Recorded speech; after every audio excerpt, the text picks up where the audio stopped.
Arcus 2903.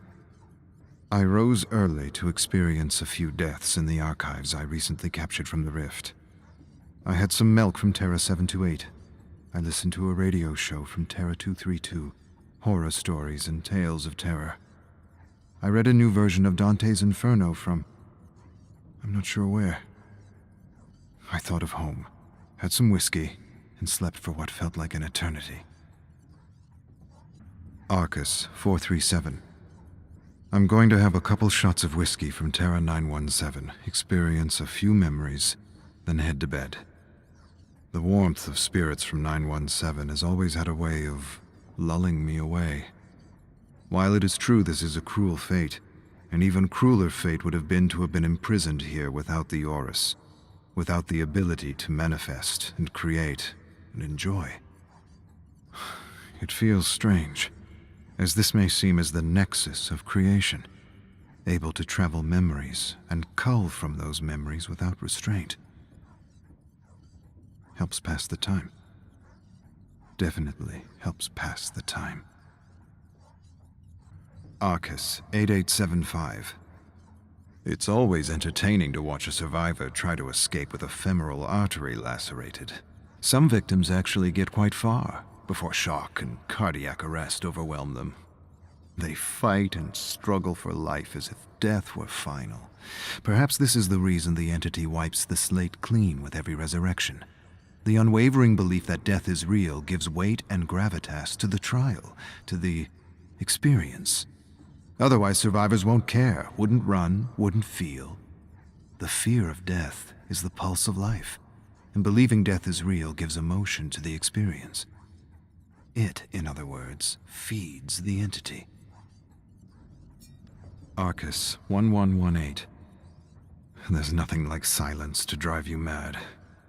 I stared out into the endless ocean of black fog surrounding me and quickly realized how incredibly small and insignificant we are. Dread and despair soon overtook me, and I began to realize how arrogant we were back home to try to define and describe these living cosmic entities. We thought we had figured most out. We barely scratched the surface. Arcus 182. I have discovered structures within the realms of the entity that remind me of home. It is possible others from Terra Primus have found themselves marooned within the entity. These survivors could have with them knowledge to free me from this tower, and possibly ideas on how to escape this infernal dimension. As far as I know, we were one of the first of the many worlds to begin unraveling these great cosmic mysteries and proving that planets and solar systems were, well, alive. These discoveries led to entire paradigm shifts that unlocked for us our ability to travel from dimension to dimension. Where once we thought our knowledge was absolute, these discoveries showed us how little we actually knew about the world. Arcus 789. Emotion, passion, interest. They are the spark, the undefinable force that enables creation.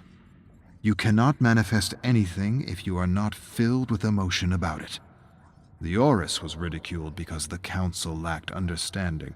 This might be the whiskey ruminating, but art is not created by thought alone, but by thought and feeling working in harmony.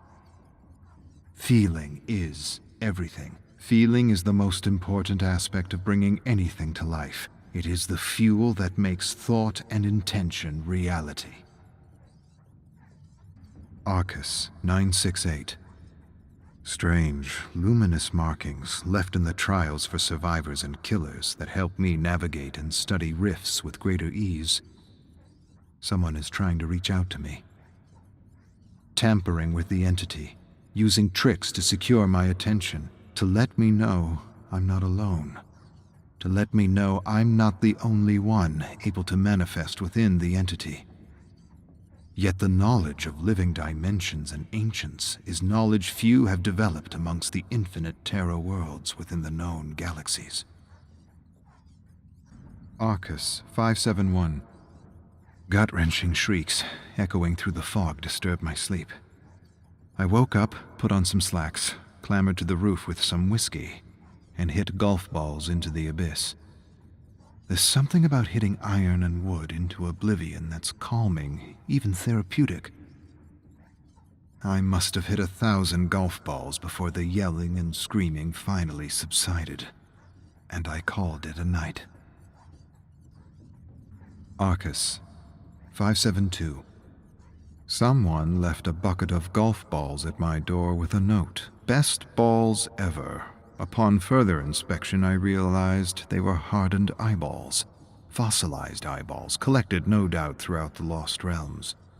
I didn't realize eyeballs could be fossilized, or that they make, dare I say, decent golf balls. I actually wouldn't mind another bucket. This must be a gift from my mysterious friend. Arcus, 7294. I woke up soaked in blood, with no recollection of what transpired the night before. The blood dripped off my nose and chin. I felt my forehead and scalp to discover a deep, stinging gash. Accident? Self-inflicted? Nightmares of the fog? Creatures of the abyss? I didn't know. Later, by the bed, I discovered a purple mound of flesh and gore. I cleaned the slop and tossed it out the window into the abyss, from where it had come.